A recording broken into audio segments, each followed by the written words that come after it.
पर आई हुई कमेंट को देखकर रोहित हैरान रह गया। एक फैन ने रिया को कमेंट में लिखा, क्या बात है, आज तुम अपने डैडी से बिल्कुल बात नहीं कर रही हो। तो किसी ने इस कमेंट पर अपनी कमेंट ऐड करते हुए लिखा, लगता है आज तुम अपने फ्रेंड डैडी को इग्नोर कर रही हो। वैसे भी फैन नानू जैसा फैन कोई हो नहीं सकता। मुझे तो पहले से ही शक था, यह तुम्हारे दूसरे नंबर वाला फैन बस फैन नानू को नीचा दिखाने के लिए उसके साथ टोकन सपोर्ट में भेजने की कंपटीशन में लगा हुआ था। किसी ने कहा, अच्छा किया तुमने इग्नोर करके। पेज पर मौजूद सभी लोग रोहित का मजाक उड़ाने लगे थे। इस सब बातों से एक बात बहुत क्लियर थी, रिया आज जानबूझकर रोहित को इग्नोर कर रही थी। तभी किसी ने कमेंट करते हुए लिखा, आज इस फैन लेडी ने रिया को रोज की तरह टोकन टिप नहीं किए, इसीलिए लगता है बेबी नाराज होकर बैठ गई है। अपने ट्रोलर से यह कमेंट सुनते ही रोहित ने 10,000 टोकन रिया के सपोर्ट में भेज दिए थे, मगर जब इसके बाद भी रिया का कोई रिप्लाई नहीं आया तब रोहित के साथ साथ पेज पर मौजूद बाकी लोग भी हैरान हो गए थे। रोहित को समझ नहीं आ रहा था आखिर लिटिल एंजल आज रोहित के साथ ऐसा बर्ताव क्यों कर रही थी। अभी रोहित अपने मोबाइल स्क्रीन पर देखकर यह सब कुछ समझने की कोशिश कर रहा था कि अचानक किसी ने एक लंबी चौड़ी कमेंट लिखते हुए कहा, भाई मिस्टर RM, आपकी जगह अगर मैं होता तो रिया के इस बर्ताव से बड़ा नाराज होता। इतनी सारी टिप्स देने के बाद भी लोगों के बीच में ऐसी बेइज्जती तो मैं सहन नहीं कर पाता। आखिर इन लाइव स्ट्रीमर का तो काम ही यह है कि अपने फॉलोअर्स और अपने फैन को हमेशा खुश रखे। सच पूछो तो आपकी जगह अगर मैं होता तो इस लिटिल एंजल को अनफॉलो करके उसके किसी राइवल को सपोर्ट करने लगता। रोहित ने इस मैसेज को पढ़ा जरूर था, मगर रोहित ने इस मैसेज पर कोई कमेंट करना सही नहीं समझा। रोहित के ही सामने अब्दुल अपनी डेस्क पर बैठकर कंप्यूटर पर आर्यन के बारे में कोई इंफॉर्मेशन निकालने की अभी भी कोशिश कर रहा था, मगर टेक्नोलॉजी में अब्दुल का हाथ जरा सा छोटा था, इसलिए वह अपने मनचाहे रिजल्ट पर जल्दी पहुंच नहीं पा रहा था। तभी IT डिपार्टमेंट के हेड सैम ने अब्दुल को एक मैसेज में लिखा, मिस्टर मारवा ने जो एप्लीकेशन बनवाने को कहा था वो बनकर रेडी हो चुकी है। इस सिस्टम पर आप जैसे ही आर्यन बाबा का फोटो अपलोड करेंगे तो आपको पता चल जाएगा कि पूरे इंटरनेट पर कहां से आर्यन बाबा की इंफॉर्मेशन लीक हो रही थी। यह मैसेज पढ़ते ही अब्दुल ने चैन की सांस ली। फिर अपने लैपटॉप पर अब्दुल ने सैम की भेजी हुई लिंक यूज करके वह स्कीम ऐप डाउनलोड कर लिया। अब्दुल के पास पहले से आर्यन की एक फोटो उसके फोन में मौजूद थी। जैसे ही अब्दुल ने आर्यन की फोटो एप्लीकेशन पर अपलोड की, कुछ ही सेकंड में आर्यन से रिलेटिव सारी इंफॉर्मेशन अब्दुल के लैपटॉप स्क्रीन पर नजर आने लगी। अब्दुल यह देखकर हैरान हो गया कि डॉक्टर शालिनी की सारी कही हुई बातें सच थी। आर्यन ना सिर्फ एक लाइव स्ट्रीमर था बल्कि बहुत ही बड़ा चैंपियन गेमर था। इतना ही नहीं, आर्यन ने अपना गेमिंग दुनिया का नाम लिटिल एंजल रखा था, जहां उसके लाखों फॉलोअर्स थे। आज पहली बार अब्दुल को अपनी ही आंखों पर भरोसा नहीं हो रहा था। अब्दुल ने ध्यान से इंटरनेट पर मौजूद लिटिल एंजल की सारी इंफॉर्मेशन देखी। तभी अब्दुल के सामने लिटिल एंजल का यह वीडियो भी आया, जिसमें रिया के मुंह से अपना मास्क अचानक ही गिर गया था। इस वीडियो को देखने के बाद अब्दुल को पूरी तरह से इस बात पर यकीन हो गया था कि इस वीडियो में जो बच्चा दिख रहा है वह कोई और नहीं बल्कि आर्यन मारवा था।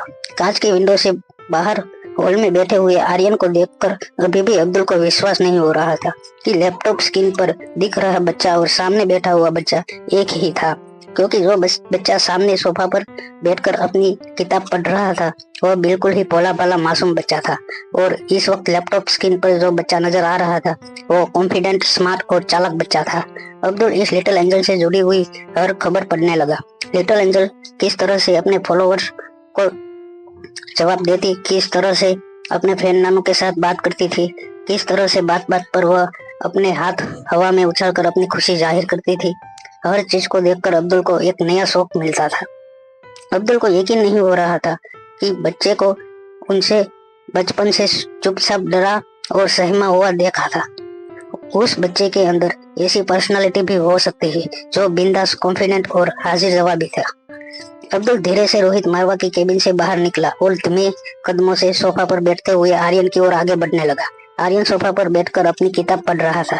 आर्यन की ओर गौर से देख रहे अब्दुल को यकीन नहीं हो रहा था। यह बच्चा जो इस वक्त इतना शांत और सुशील लग रहा है, वह लड़की का ड्रेस पहनकर लोगों के साथ इस तरह भी बातें करता था।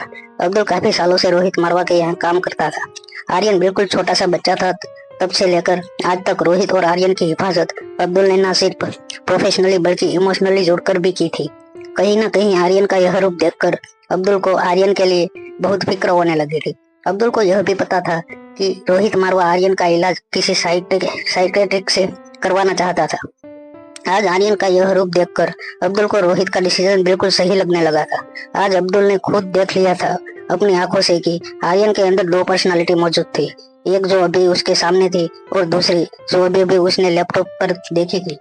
भले ही अब्दुल इस वक्त आर्यन के पीछे खड़े रहकर उसे घूर रहा था, अब्दुल की पर्सनालिटी आर्यन ने महसूस कर ली थी। आर्यन ने जब मुड़कर देखा तो अब्दुल बड़ी हैरानी से आर्यन की ओर देख रहा था। अब्दुल की आंखों में आर्यन के लिए हैरानी और दुख दोनों एक साथ नजर आने लगे थे। आर्यन के सर पर हाथ फेरते हुए अब्दुल ने आर्यन से कहा, बेटा, इसमें तुम्हारा कोई दोष नहीं है। मैं जानता हूँ बचपन से तुम पर क्या बीती है, पर बेटा फिक्र मत करना, यह तो बहुत ही मामूली बीमारी है। कुछ वक्त के इलाज से यह बिल्कुल ठीक हो जाएगी। बिना किसी एक्सप्रेशन के आर्यन ने अब्दुल की आंखों में आंखें डालकर अब्दुल से कहा, पापा के रूम में कुछ विटामिन की टेबलेट पड़ी है। अगर आपके दिमाग की कुछ न्यूट्रिएंट्स काम करती बंद हो गई है तो आप बेशक वह दवाइयाँ ले सकते हैं। उन दवाइयों से अपने ब्रेन पावर को शक्ति मिलेगी। अब्दुल ने एक हल्की मुस्कान के साथ आर्यन के कंधे पर हाथ रखकर कहा, ठीक है, मैं ले लूंगा इसी वक्त, क्योंकि पिछले 5 मिनट में मेरे काफी ब्रेन सेल्स डैमेज हो गए हैं। थोड़ी देर आर्यन की पीठ पर हाथ फेरने के बाद आर्यन को देखते हुए अब्दुल फिर से अपनी केबिन में जाने लगा। कुछ कदम चलने के बाद अब्दुल ने फिर से आर्यन की ओर देखा। इस बार अब्दुल की आंखों में आंसू साफ नजर आ रहे थे। अब्दुल की इस तरह की बिहेवियर को देखकर आर्यन चोंच में पड़ गया था। आर्यन को मन ही मन यह लग रहा था कि जरूर रोहित ने अब्दुल को ब्रेन वॉश किया होगा और किसी भी तरह उसे इस बात के लिए कन्विंस किया होगा कि आर्यन की मेंटल कंडीशन इस वक्त ठीक नहीं है। अपने डैडी की इस हरकत को इग्नोर करते हुए आर्यन अपना सर हिलाकर फिर से अपनी किताब में देखने लगा। तभी आर्यन के ठीक बगल में पड़ा उसका सेल फोन वाइब्रेट होने लगा। आर्यन ने देखा कि रिया ने आर्यन को एक मैसेज भेजा था। मैसेज में रिया ने लिखा था, मैं डैड के साथ कभी बात नहीं करूंगी। उन्होंने मुझे सोशल मीडिया अकाउंट पर ब्लॉक कर दिया था। मैं उन पर बहुत गुस्सा हूँ। यह मैसेज पढ़कर अब कहीं ना कहीं आर्यन को अब्दुल से ज्यादा अपने डैडी पर दया आने लगी थी। आज तक तो सिर्फ आर्यन की मॉम को रोहित पसंद नहीं था, मगर आज आर्यन की बहन ने भी यह कह दिया था कि वह डैडी से प्यार नहीं करती। जब आर्यन ने कांच के ऑफिस के अंदर बैठे रोहित को देखा तो आर्यन को सामने बैठे अपने डैड पर गुस्सा और दया दोनों एक साथ आने लगे थे। ऑफिस के अंदर बैठा रोहित पिछले आधे घंटे से अपने मोबाइल के अंदर कंटिन्यू देख रहा था। अपने मोबाइल पर लेटर एंजन का रिस्पांस का वेट करते हुए रोहित को लगा, क्या आजकल की जनरेशन के सारे छोटे बच्चे एक जैसे ही है? पहले तो रिया ने रोहित को सोशल मीडिया पर ब्लॉक कर दिया था और अब यह लेटर एंजल भी उसे इग्नोर कर रही थी बिना किसी कारण के। फिर अचानक रोहित के मन में ख्याल भी आया कि आखिरकार रोहित मारवा ग्रुप ऑफ इंडस्ट्रीज का हेड है। वह देश की सबसे बड़ी कंपनी का सीईओ था। बड़े बड़े लोग रोहित मारवा को मिलने के लिए महीनों तक इंतजार करते थे, मगर आज तो बिजनेस टाइकून रोहित मारवा दो ऐसे बच्चे के बिहेवियर से परेशान था जिसके साथ उनका कोई खून का रिश्ता नहीं था। तभी रोहित के फोन पर एक नोटिफिकेशन आई। रिया के लाइव स्ट्रीम गेम कंपटीशन का टाइम हो गया था। इस फेस ऑफ राउंड में रिया का अपोजिट सिस्टम ऑटोमेटिकली सिलेक्ट करती थी। कुछ देर अलग अलग ऑपोजिटिव के चेहरे स्क्रीन पर गोल गोल घूमने लगे और फिर सिस्टम ने रिया का ऑपोजिटिव चुन लिया। रिया के ऑपोजिटिव के 3 लाख से ज्यादा फॉलोअर्स थे। यह जाहिर था कि इस गेमर की गेमिंग एबिलिटी बहुत स्ट्रॉन्ग थी। प्रोफाइल्स देखकर रोहित यह समझ गया था कि यह कोई गेमिंग एक्सपर्ट था जो सालों से गेम खेलकर अपनी फैन लिस्ट बढ़ा रहा था। गेम में हर पार्टिसिपेट अपनी टोकन की राशि का एक लिमिटेड अमाउंट सेट करके गेम के लिए हथियार खरीद सकता था। रिया के अपोजिटिव का बैलेंस रिया से 10 लाख टोकन ज्यादा था। इसका मतलब साफ था कि वह रिया से कोई ज्यादा बेहतर गेमर एंटर होने वाला था।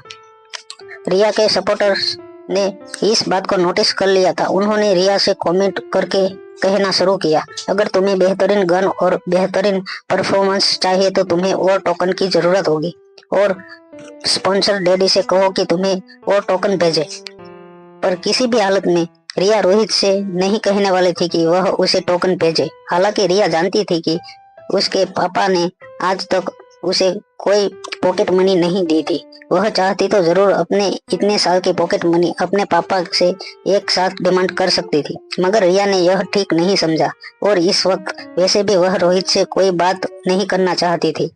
तभी सपोर्टर ने रिया को कमेंट करते हुए लिखा, आज अचानक फैन नानू कहाँ चले गए? आज उनकी सबसे ज्यादा जरूरत है तुम्हें, उनसे कह सकती हो तुम। मुझे पता है कि वह तुम्हें तुरंत सपोर्ट करने के लिए बहुत सारे टोकन भेजेंगे। रिया को हमेशा से सिखाया गया था कि हमें किसी से पैसे नहीं लेने चाहिए। रिया के लिए फैन नानू भले ही प्यारे दोस्त थे, मगर वह आउटसाइडर से आज वो अभी तक गेम से जुड़े नहीं थे, क्योंकि आज रिया अपने नॉर्मल टाइम से 2 घंटे जल्दी गेम में लॉगिंग हुई थी और फैन नानू को यह बात पता नहीं थी। रिया चाहती तो अपने सोशल मीडिया अकाउंट से फैन नानू को मैसेज करके टोकन मंगवा सकती थी, मगर ऐसा करना रिया के प्रिंसिपल के खिलाफ था। कमेंट पर रिया ने अपना वॉइस मैसेज भेजते हुए अपनी प्यारी सी आवाज में कहा, नहीं मैं ऐसा नहीं कर सकती, अपने दोस्त के साथ उनसे पैसा नहीं मांग सकती। रिया की मीठी और प्यारी सी आवाज सुनते ही लोगों ने रिया पर अपना प्यार बरसाना शुरू कर दिया। वैसे भी रिया के लिए यह गेमिंग कंपटीशन सिर्फ एक मैच थी, जैसे या तो वह हार जाती है या तो जीत जाती। दोनों ही कंडीशन में रिया को गेम खेलने से खुशी मिलने वाली थी। वैसे भी रिया इस गेमिंग कंपटीशन का हिस्सा सिर्फ इसलिए बनी थी क्योंकि उस दिन उनकी स्क्रीन पर जो पॉपअप आया था वह रिया को अच्छा लगा था और उसके ऊपर उसने क्लिक किया और एक पार्टिसिपेट फॉर्म भर दिया था। मगर फॉर्म भरते वक्त या उसके बाद कभी रिया ने इस कंपटीशन को ज्यादा सीरियसली नहीं लिया था। यह कंपटीशन रिया के लिए सिर्फ एक एंटरटेनमेंट का जरिया था। तभी रिया की इंटरनेट ट्रोलर फैंटास्टिक ने भी लाइव स्ट्रीम शुरू की। फैंटास्टिक एक 20 साल की अमीर खानदान की लड़की थी। इस वक्त वह लाइव स्ट्रीमर करके अपनी महंगी शॉपिंग लोगों तक पहुंचाना चाहती थी।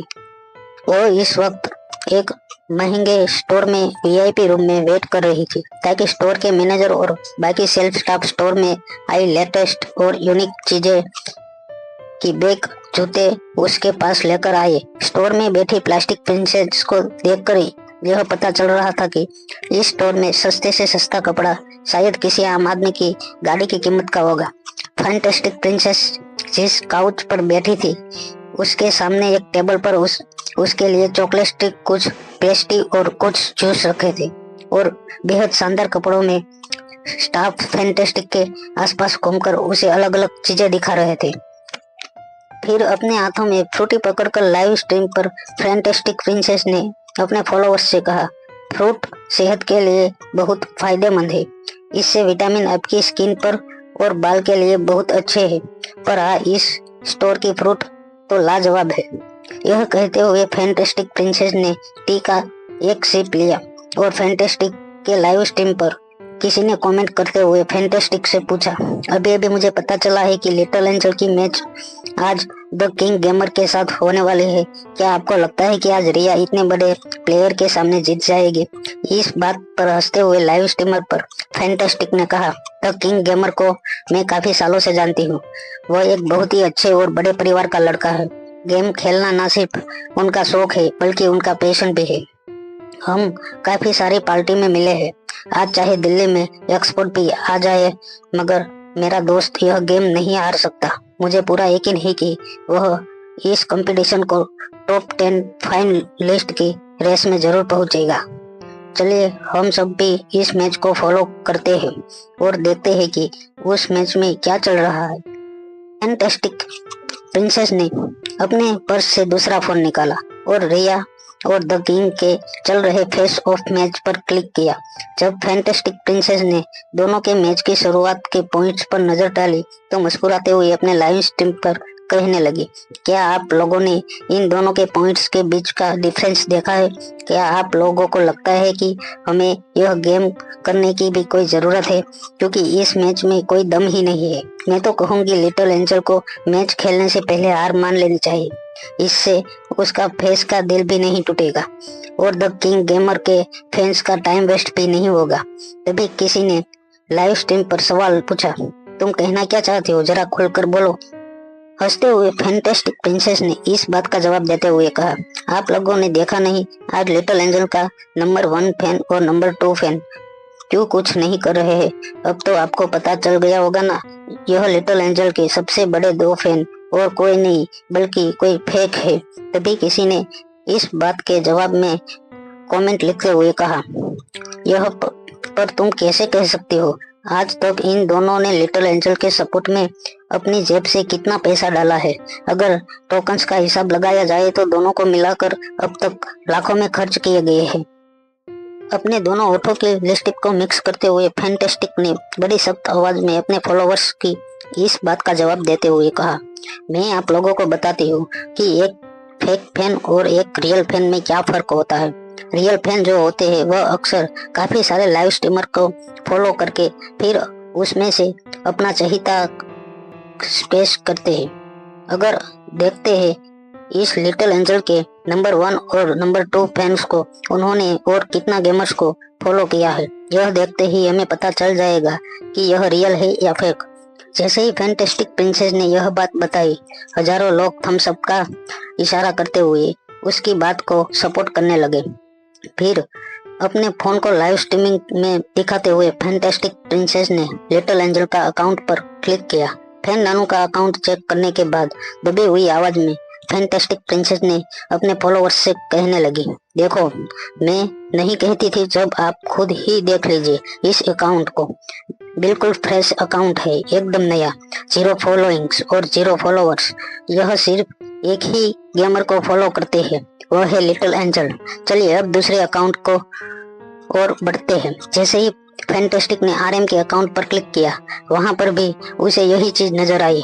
अपनी आवाज लाइव स्ट्रीमर ऐप पर बढ़ाते हुए फैंटास्टिक प्रिंसेस ने कहा, तो आज मैंने आप सबके सामने लिटिल एंजल की पोल खोल दी है। अब यह तो कितनी इंटरेस्टिंग बात है कि उसके टॉप दोनों फैन सिर्फ उसी को फॉलो करते हैं और किसी को नहीं। इतनी सारी चीजें सिर्फ एक कोइंसिडेंस तो नहीं हो सकती ना। आप लोग समझो, यह फैन नानू, फैन डैडी, यह और कोई नहीं बल्कि लिटिल एंजल खुद है, जो एक फेक अकाउंट से अपने आप को हाइप करने की कोशिश कर रही है। मगर कभी ना कभी तो उसका यह झूठ पकड़ा ही जाना था। उसकी बदकिस्मती की मेरी नजर ने उसके इस झूठ को तुरंत पकड़ लिया। और आप सबको मैं अलर्ट करना चाहती हूँ कि इस लिटिल एंजल की बातों में आकर आप कहीं ना कहीं ऐसी गलती ना कर दे जिससे आपको कोई आर्थिक नुकसान उठाना पड़े। आपको पता है ना, आजकल यह चोर कहीं भी किसी भी भेष में घूमते हैं। और फिर यह बात भी हो सकती है कि खुद एक गेमिंग ऐप की कंपनी ही यह सब कुछ कर रही हो। आजकल की दुनिया का कुछ कहा नहीं जा सकता। यह चोर कब, कहां और कौन से रूप में छुपे हैं, यह हम नहीं बता सकते, मगर हाँ, मेरा काम है आप लोगों को अलर्ट रखना। फैंटास्टिक प्रिंसेस की लाइव स्ट्रीम पर अब लोग लिटिल एंजल के खिलाफ तरह तरह की कमेंट लिखने लगे। कई लोग तो ऐसी भाषा का भी इस्तेमाल करने लगे जो किसी पब्लिक प्लेटफॉर्म पर कहना ठीक नहीं होता, मगर काफी लोग हर्ट हुए थे। इनमें से कई लोग लिटिल एंजल की लाइव स्ट्रीम पर जाकर उसे फिर से ट्रोल करने लगे थे। रिया को ट्रोल करते हुए लिटिल एंजल के पेज पर तरह तरह के कमेंट लिखने लगे। किसी ने लिखा, लिटिल एंजल नंबर 1 चोर है, तो किसी ने लिखा, तुम हम सबके इमोशंस का मजाक उड़ा रही हो। तभी किसी ने लिखा, अच्छा होता अगर एक बच्चे की तस्वीर दिखाकर रास्ते पर भीख मांग लेते, पर किसी बच्ची की तस्वीर दिखाकर इस तरह से लोगों को लूटना तुम्हें बहुत भारी पड़ेगा। एक दिन देख लेना, तुम्हारा फैन नानू और फ्रेंड डैडी और कोई नहीं बल्कि तुम्हारे ही बनाए हुए फेक अकाउंट है, हमें सब पता है। तभी रिया के एक और फैन ने कमेंट लिखते हुए कहा, इसलिए आज तुम्हारा फैन नानू दिखाई नहीं दे रहा है और अचानक ही फैन डैडी के साथ इस तरह का बर्ताव करने का नाटक कर रही हो तुम, ताकि तुम्हारी हर चाल पर हमें विश्वास हो। तुम जो भी हो मानना पड़ेगा, काफी चालाक चोर हो।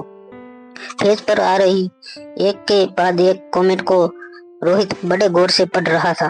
हर कमेंट को पढ़ने में लगभग 20 मिनट का वक्त निकल गया था। काफी देर से अब्दुल ने अपने बॉस के पीछे खड़ा रहकर उनके फ्री होने का इंतजार कर रहा था, मगर आज अब्दुल यह देखकर बड़ा हैरान था कि रोहित पिछले काफी वक्त से बिना पलके झपकाए अपने फोन में देखे जा रहा था। रोहित के चेहरे का एक्सप्रेशन देखकर अब्दुल को ऐसा लगा था जैसे रोहित कंपनी की कोई बहुत इम्पोर्टेंट डील को पढ़ रहा हो। दरअसल रोहित यह पढ़कर हैरान था कि कैसे लोग उसे एक फेक अकाउंट समझते थे, जबकि वह जानता था कि आरएम के नाम से रजिस्टर अकाउंट लिटिल एंजल का कोई फेक अकाउंट नहीं था, बल्कि रोहित मारवा का पर्सनल अकाउंट था, जो रोहित ने स्पेशली रिया को फॉलो करने के लिए बनाया था।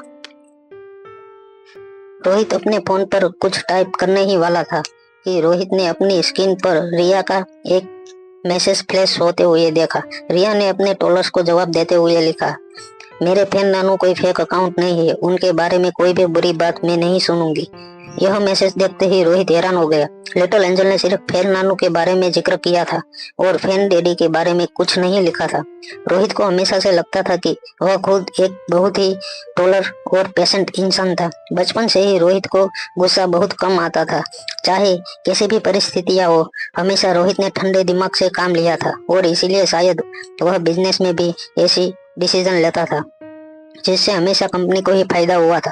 कहीं ना कहीं रोहित की परवरिश में भी यही हुआ था, जहां उसे बचपन में सिखाया जाता था कि गुस्सा आदमी का सबसे बड़ा दुश्मन होता है। और वैसे भी रोहित को आर्यन के अलावा और कोई गुस्सा दिला दे ये किसी के बस में नहीं था। मगर अभी अभी रिया ने जो हरकत की थी उससे रोहित अपने आप पर काबू नहीं रख पा रहा था। यह नन्ही सी बच्ची इतने बड़े बिजनेसमैन को गुस्सा दिलाने में कामयाब हो गई थी, वह भी बिना उसे मिले। यह बात रोहित को हैरान कर रही थी कि एक छोटी सी बच्ची के इग्नोर करने पर आखिर उसे इतना इरिटेशन क्यों महसूस हो रहा था। रोहित ने मन ही मन डिसाइड कर लिया था लिटिल एंजल को वो अनफॉलो करने वाला था। तभी उसने कमेंट सेक्शन में किसी को कमेंट करते हुए कहा, क्या तुम यह कबूल करते हो कि तुम्हारे फैन डैडी एक फेक अकाउंट है? रिया ने इस कमेंट का जवाब देते हुए लिखा, नहीं, बिल्कुल नहीं। रिया की यह कमेंट पढ़कर काफी लॉयल फैन रिया को पूछने लगे, अगर फैन डैडी कोई फेक अकाउंट नहीं है तो फिर क्या हुआ है आज तुम्हें? क्या तुम्हारे डैडी ने तुम्हें हर्ट किया है? क्या तुम उनसे नाराज हो? क्या तुम्हारे फैन डैडी ने तुम्हें नाराज किया है? यह कमेंट पढ़कर टॉलर के कमेंट के अटैक से रिया बच नहीं पा रही थी। किसी टॉलर ने इन कमेंट का जवाब देते हुए कहा, यह कैसे हो सकता है कि तुम्हारे फैन डैडी फेक नहीं है? आज इतने इम्पोर्टेंट फेस ऑफ मैच से पहले तुम्हारे फैन डैडी के अकाउंट से तुम्हें सपोर्ट में भी टोकन नहीं मिला। यह बात बताता है कि आज की मैच तुम बुरी तरह से हारने वाले हो, इसलिए तुम सपोर्ट में कोई टोकन नहीं इन्वेस्ट करने वाले हो। हम इतने बेवकूफ नहीं है जितना तुम हमें समझ रही हो। अपने टॉलर के कमेंट को इग्नोर करते हुए रिया ने अपने माइक पर अपने लाइव स्ट्रीम पर अनाउंस करते हुए कहा, आई हेट माई डैडी। रिया के फैंस ने इस कमेंट पर रिया से पूछा, मगर तुम किसकी बात कर रहे हो, तुम्हारे रियल डैडी की या तुम्हारे फैन डैडी की? यह कमेंट का जवाब देते हुए रिया ने अपनी स्वीट आवाज में कहा, एक ही बात है, मुझे लगता है सारे डैडी एक जैसे ही होते हैं। रिया के इस कमेंट पर अचानक रोहित को कुछ रियलाइज हुआ। रोहित को लगा शायद लिटिल एंजल के रियल डैडी ने उसे अनसेट किया होगा और अब उनका गुस्सा वह अपने फैन डैडी पर भी उतार रही थी। यह सोचकर रोहित का गुस्सा बिल्कुल पिघल गया। रोहित जानता था कि आखिर लिटिल एंजल एक छोटी सी बच्ची थी, ऐसा करना बच्चों के लिए बहुत आम बात होती थी। रिया के पेज पर रोहित ने अपने कमेंट में लिटिल एंजल से पूछा, क्या किया तुम्हारे पापा ने? काफी फैन लिटिल एंजल से यही सवाल पूछ रहे थे। सबका जवाब देते हुए रिया ने माइक पर अनाउंस किया, डैडी इज हॉरिबल, इग्नोर्स मी। उन्होंने मुझे इग्नोर किया है, मैं डैडी के साथ कभी बात नहीं करूंगी। जैसे ही रिया की यह बात उसके फैन ने सुनी, सारे फैंस रिया के फादर को ट्रोल करने लगे। किसी ने लिखा, योर फादर इज हरिबोल। तो किसी ने लिखा, मुझे याद है तुम्हारे डैड तुम्हें और तुम्हारी मॉम को नहीं चाहते और इसीलिए शायद अब वह तुम्हें इग्नोर कर रहे हैं। I hate you father too. तभी किसी लॉयल फैन ने इमोशन में आकर यह भी लिख दिया कि तुम अपने डैड के खिलाफ केस कर सकती हो। हमारी छोटी सी लिटिल एंजल को अपसेट करने का उन्हें कोई अधिकार नहीं है, मगर तुम्हारे काफी अधिकार है, तुम उन पर केस कर दो। तभी किसी लॉयल फैन ने लिखा, ऐसा बाप तुम जैसी क्यूट और इनोसेंट बच्ची को डिजर्व नहीं करता। रोहित, जो अभी थोड़ी देर पहले स्वीट एंजल पर इतना गुस्सा था, अब अचानक ही उसे उसी बच्ची पर तरस आने लगा था। कहीं ना कहीं रोहित को अंदर ही अंदर गिल्ट महसूस होने लगा। अचानक अपनी थॉट से बाहर निकलकर रोहित को कुछ इस बात का एहसास हुआ कि आखिर वह लिटिल एंजल के लिए क्यों गिल्टी फील कर रहा था, जबकि वो उसका बायोलॉजिकल फादर नहीं था। मगर रोहित को लिटिल एंजल को बायोलॉजिकल फादर पर इस वक्त बहुत चिढ़ हो रही थी। इतनी प्यारी और इनोसेंट बच्ची होने के बावजूद वह आदमी इस बच्ची का ख्याल नहीं रख पा रहा था। रोहित ने अपने मन में आई बात अपने मोबाइल में टाइप करते हुए रिया के पेज पर पोस्ट कर दी। What a loser your father is. Rohit के अकाउंट से आई हुई यह कमेंट पढ़कर कहीं ना कहीं रिया के चेहरे पर मुस्कान आ गई थी। रिया ने अपने डैडी से अपने डैडी को डांट खिलाई थी। पनिशमेंट देने का ऐसा तरीका तो शायद ही आज तक दुनिया में किसी ने आजमाया होगा। कहीं ना कहीं रिया अपने आप पर प्राउड फील करने लगी थी। अभी यह सब कुछ सोच ही रही थी कि कुछ की और ट्रोलर लिटिल एंजल के लाइव स्ट्रीम पर आकर तरह तरह के कमेंट करने लगे थे। फैंटास्टिक प्रिंसेस ने अपने लाइव स्ट्रीमिंग पर लोगों को लिटिल एंजल के खिलाफ भड़का दिया था और अब लोग लिटिल एंजल को ट्रोल करते हुए लिखने लगे थे, little angel is cheat, fantastic princess is true.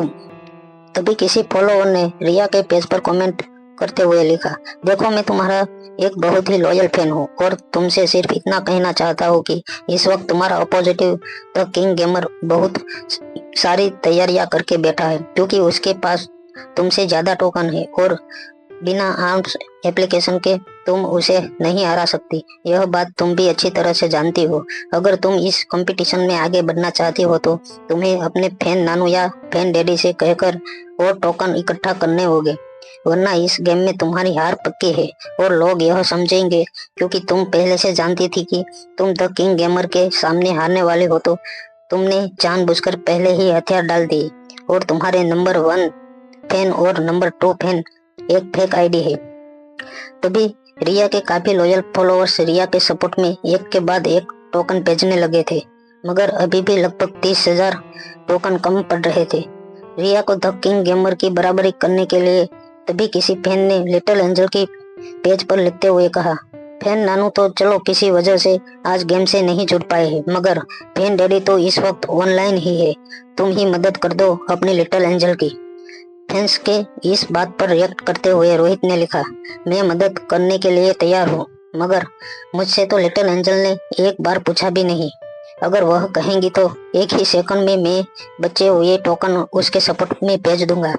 जैसे ही रोहित की यह कमेंट पढ़ी, रिया ने अपनी आवाज बढ़ाते हुए माइक पर कहा, नहीं, यह बिल्कुल नहीं होगा। चाहे मैं यह गेम हार जाऊं, मैं यह कभी नहीं करूंगी। लिटिल एंजल के मुंह से ऐसी बात सुनकर रोहित हैरान हो गया था कि आखिर एक छोटी सी बच्ची में इतना ईगो कैसे भरा था, और वह भी बिना उसकी किसी गलती के। रोहित ने सोचा कि ऐसी सिचुएशन में उस बच्ची को हेल्प करना उस बच्ची को ज्यादा गुस्सा दिला सकता था, मगर रोहित को लिटिल एंजल की एक बात की दाद देनी पड़ी। इतनी मुश्किल गेम सामने होते हुए भी उसने मदद के लिए अपने हाथ किसी के आगे नहीं फैलाए। मगर रोहित को ट्रोल करते हुए रिया के लॉयल फैंस ने कमेंट सेक्शन में तरह तरह की बातें लिखना शुरू कर दिया था। जैसे कोई बोल रहा था, एक छोटी सी बच्ची के सामने अपना ईगो मत लेकर आओ, वह तो बच्ची है मगर तुम तो समझदार हो। Help if you want to see her win. Loyal fan की यह कमेंट पढ़कर रोहित खुद भी चोट में पड़ गया। तभी उसका ध्यान पास खड़े अब्दुल पर गया। जैसे ही रोहित का ध्यान अब्दुल पर पड़ा, अब्दुल ने मौका देखते हुए रोहित से पूछा, सर अगर आप 2 मिनट के लिए फ्री हो तो मैं आपसे कुछ इम्पोर्टेंट बात शेयर करना चाहता हूँ। रोहित ने अपने सर पर हाथ रखते हुए अब्दुल से कहा, जो कहना चाहते हो जल्दी कहो।